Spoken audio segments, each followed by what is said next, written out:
ছাত্র জনতা আন্দোলনের সময় দেশের 5টি কারাগার থেকে পালিয়েছিলেন 2000 বন্দী, যাদের মধ্যে 1100 জন গ্রেপ্তার হয়েছে ও আত্মসমর্পণ করেছেন। আর এখনও পলাতক 900 জন, যাদের মধ্যে জঙ্গি 70 জন। বিকেলে কারা অধিদপ্তরে ব্রিফিংয়ে কারা মহাপরিদর্শক ব্রিগেডিয়ার জেনারেল সৈয়দ মোহাম্মদ মোতাহার হোসেন জানান, 5 আগস্টের পর গ্রেপ্তার 37 সাবেক এমপি মন্ত্রীর মধ্যে বিশেষ সুবিধা বা ডিভিশন পেয়েছেন 9 জন। আবির আহমেদের রিপোর্ট। এনজিওর কিস্তি প্রথমবার বিকাশ পেমেন্ট করলেই 20 টাকা ইনস্ট্যান্ট ক্যাশব্যাক।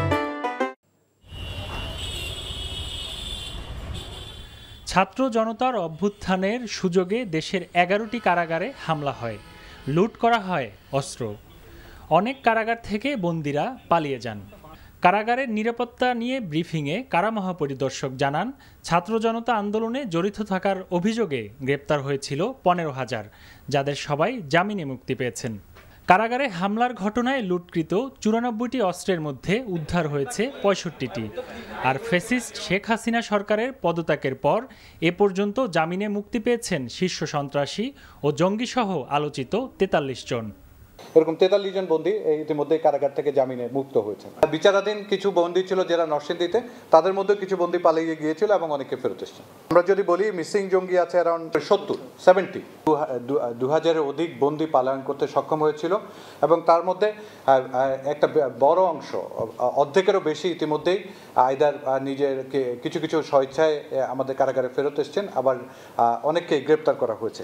বর্তমানে এটা চলমান।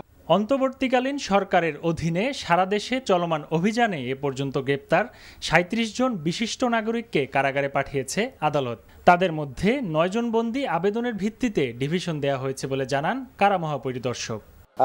ডিভিশনের ব্যাপারে যদি আপনাদের বলি, সরকারি গেজেটের অফিসার যারা আছেন ওনাদের জন্য আমাদের একটা সুনির্দিষ্ট বা একটা অর্ডার আছে এবং প্রেক্ষিতে ওনারা সরাসরি ডিভিশন যখন কারাগারে আসেন তখনই ডিভিশন পেয়ে যান।